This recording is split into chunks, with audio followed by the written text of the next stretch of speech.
लेकिन तो वो लक्ष्य पूरा करने के लिए ये जो मिसमैच है दोनों चीजों के बीच में, ये मिसमैच हमको दूर करना पड़ेगा। नहीं, वो तो आपकी बात जगह ठीक है, लेकिन मैं कह रहा हूं कि जो बात आपने अभी कही वो शायद उत्तराखंड की जनता को आप 2022 में नहीं समझा पाए, और 2022 में जबकि उत्तराखंड में रिवाज रहा सरकार बदलने का, आपकी सरकार नहीं आ पाई और निशंक जी की पार्टी की सरकार आ गई, तो जनता ने आपको स्वीकार नहीं किया। आप बिल्कुल ठीक कह रहे हैं।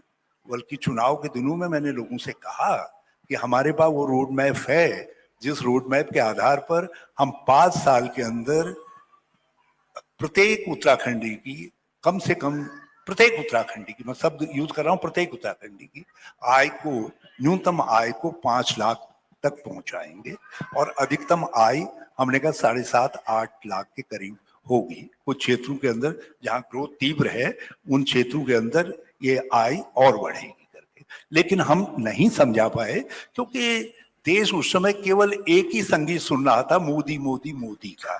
तो उस संगीत में हमारी जो वास्तविकता के धरातल वाली पुकार थी, अब हमारी बातें थी, वो लोगों तक नहीं। उत्तराखंड में तो वो संगीत लोकसभा चुनाव में भी चला। उत्तराखंड में तो लोकसभा चुनाव में संगीत चला, उत्तर प्रदेश में नहीं चला, लेकिन उत्तराखंड में चला।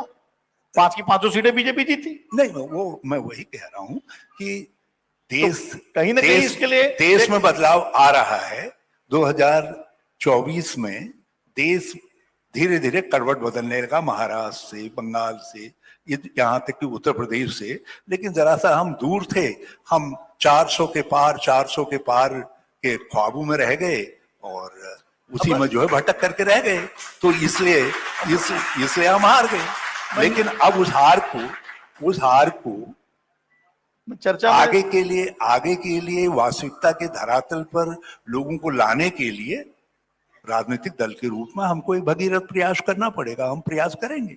अगर आप ये वीडियो YouTube पर देख रहे हैं तो हमारे चैनल को सब्सक्राइब करें और बेल आइकन को दबाना ना भूलें। अगर आप Facebook पर ये वीडियो देख रहे हैं तो हमारे पेज को लाइक करें।